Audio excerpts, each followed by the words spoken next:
Can you leave? My sister's coming home to give birth. My husband Travis wanted to kick me out of our home because his sister, Angelina, was coming back to her family home to give birth at a nearby hospital. That's absurd, I argued, not buying into his unreasonable request, but he wouldn't listen and eventually threatened me with divorce. Feeling utterly disheartened by his attitude of cutting me off entirely, I agreed to the divorce and left the house. But even after our separation, Travis kept sabotaging my life. Little did he know. Karma was about to catch up with him. Hi, I'm Sherry, 34 years old. I was working as a nurse at a hospital, completely absorbed in my daily routine. I met Travis, who works in pharmaceutical sales. When he came by my workplace, our relationship blossomed from there, and a year later we tied the knot. But just as we got married, his parents, who were running a factory from their home, decided to shut it down. His parents were elderly, and for the past few years, it had just been his mom, Melissa, and him trying to keep the business afloat. But due to the economic downturn, they decided to close shop. Travis, however, felt a sense of duty and decided to take over. I tried to dissuade him, saying a job in pharma sales was more stable than running a failing factory. But Travis is stubborn. Once he makes up his mind, there's no changing it. So we ended up moving in with his parents almost immediately after getting married. At that point, Travis felt motivated to turn things around, and so he decided to renovate the old family home and factory. The construction started in no time. Wow, it's really coming along. I'm so glad we decided to add this terrace. We can have barbecues in the summer. I can't wait. Initially, I was skeptical, but his enthusiasm was infectious. Once the New Year's celebrations were over, our new home was ready, and our life with his parents began. Here's to a good life together from today. Thank you. I'm really happy we could make this work. I know Travis can be a handful. I was initially worried about how his parents would take to me, but they warmly welcomed me. They seemed happy to have a daughter-in-law who was willing to support their son as he struggled to keep the family business going. That night, while arranging pictures of our travels in our new bedroom, Travis walked in. Wow, Sherry, this space looks great, just like you said. I know, right? I'm glad we finally have a place to put up our photos. Thank you for sticking by me through all this. You're making me blush, thanking me like that. Don't worry, I'll make the factory successful and give you an easy life.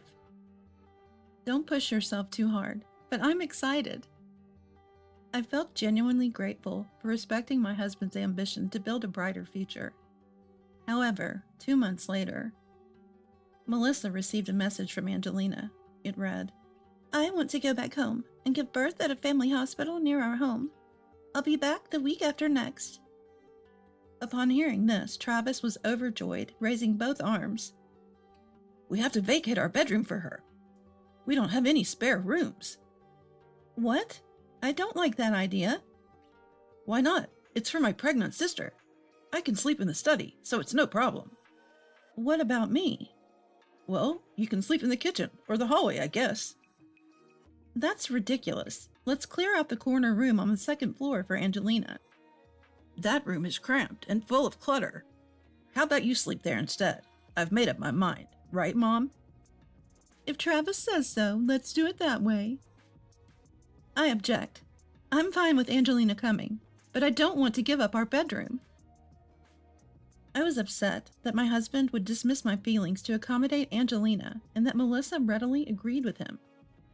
Stop being selfish. This is my house. Please, bear with it for a little while. I don't accept this. It's my house too. As I continued to object, Travis's face tightened, clearly getting irritated. Then he spoke words of surprise. What? You're my wife. You should understand. It's odd for you to claim this as your home when you're just my son's wife. What? A wife isn't family, you know? If you hate it so much, just leave. Why? Angelina left home when she got married too.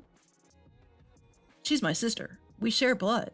Plus, her unborn child could be the heir to this house. Right now, I want to prioritize a potential heir. If you hate it that much, go back to your family home. I was taken aback, unable to come up with a quick retort. I felt disgusted that Travis was already considering the heir issue upon hearing Angelina's baby was a boy. And there was another concern on my mind. What about our child? You said you couldn't think about having kids until the business was stable, so any child will do? Enough! Enough! I'm fed up! If you can't obey me, let's get a divorce. Fine by me. Bring it on. Until now, I've always respected my husband's wishes, but this time I can't let it go. In a fit of anger, I agreed to the divorce. No regrets. I'm convinced I can't go on with this man. My husband, unable to contain his anger, stormed off somewhere. I seized the opportunity to pack my bags and leave. As I was about to go, my husband reappeared with the divorce papers in hand. Here's what you wanted. Now sign it, quick. That was fast. You're a lifesaver. As I grabbed the divorce papers and started writing without hesitation, my husband muttered something unpleasant in my ear. You're stupid for choosing divorce over this. I thought you were smarter. Don't come crying back to me. The stupid one might be you. What did you say? Just go. Vanish. Spewing venomous words, my husband retreated into his study. I finished the divorce papers, left the house, and submitted them immediately. I never thought I'd leave my husband like this, but I know I made the right choice. I resolved to move on. I went straight to a real estate agent and quickly signed a lease for a condo near work. I had a few days before moving in, so I stayed with a coworker. When I explained the situation, she offered her support, promising to be there if I needed her. A week later, I completed the move to my new condo and began my new life. But peace didn't come easy. About a month into living alone, I noticed I was being followed by a man named Travis. I ignored his unsettling presence until a coworker came up to me with alarming news. Your ex-husband was here earlier, spreading rumors that you cheated on him, and that's why he was dumped. What? Don't worry, no one's taking him seriously. We know you didn't do anything like that. I'm Team Sherry all the way. Thank you. He probably couldn't forgive me for finally standing up to him. He must be trying to make me regret my decision by harassing me. But I thought if I just endure this a little longer, he'll quit. I apologized to my colleagues for the disturbance and went about my days, pretending not to be rattled.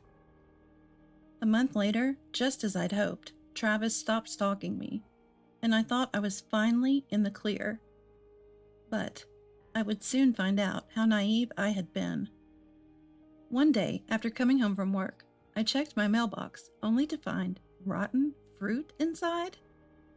I had a gut feeling that Travis, who had followed me and discovered where I live, was behind this. Day after day, I'd find dead insects or filthy objects in the mailbox. This was harassment, beyond tolerable levels.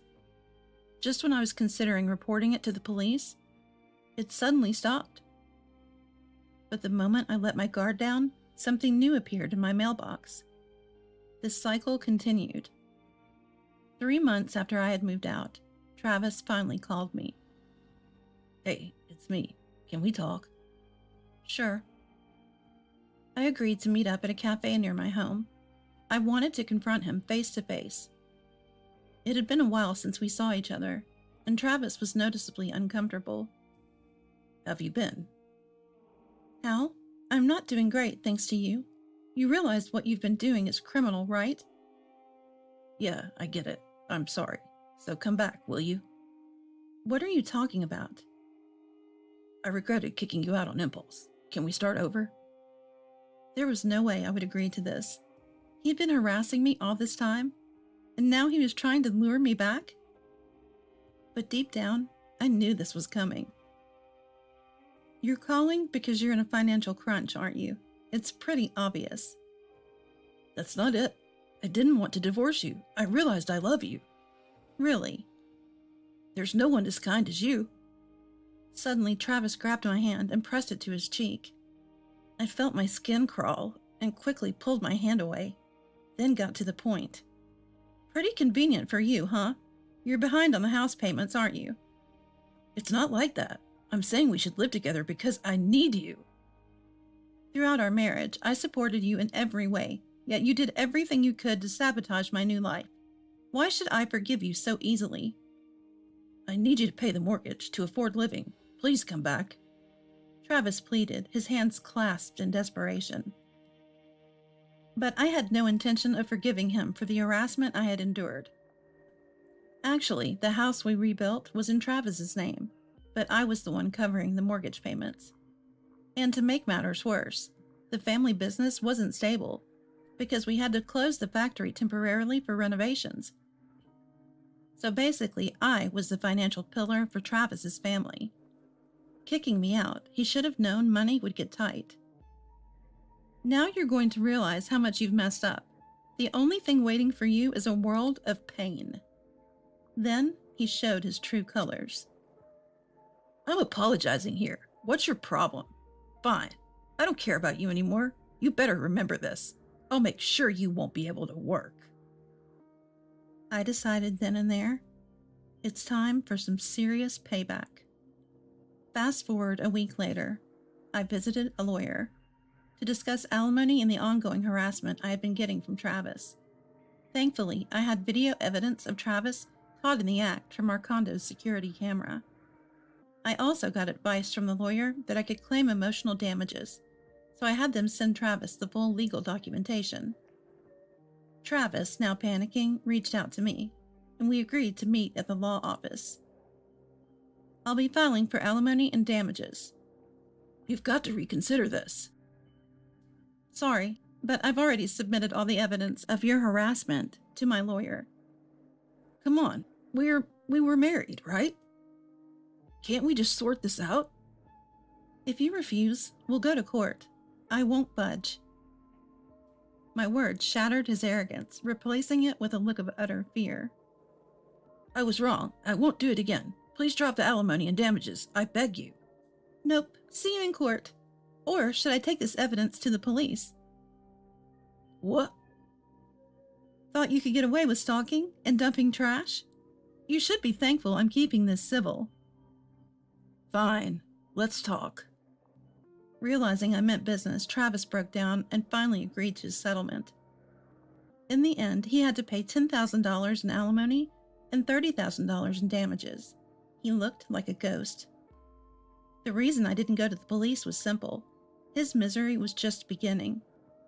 His family defaulted on the mortgage payments, ignored the warnings, and their new home was eventually auctioned off. They both lost their home and their business in one go. Who'd have thought? Travis and his parents had a massive fight. If only they had listened to me and shut down the factory, or even stood by me over the whole Angelina issue, none of this would have happened. Now Travis's family is scattered. His parents rented a tiny rundown house in the countryside with their meager savings and live in poverty. Travis tried to make a fresh start by finding a live-in job, but Angelina stopped him. I have nowhere else to go, so take me with you. Turns out Angelina was divorced too, because she got swindled in a shady business deal and racked up debt. Learning about the truth, Travis had a big fight with Angelina. He later texted me saying, "So help me out here." But of course, I ignored him. It seems that despite their fights, Travis couldn't abandon his sister, who had just had a newborn, and he ended up paying off Angelina's debt himself. Friends who've seen Travis told me he's now working all hours, looking like a shadow of his former self. I felt no sympathy for him. As for me, I've remarried a man from my workplace and finally found a peaceful life. He truly cherishes me, and because he's a well-planned individual, I feel secure in our life together.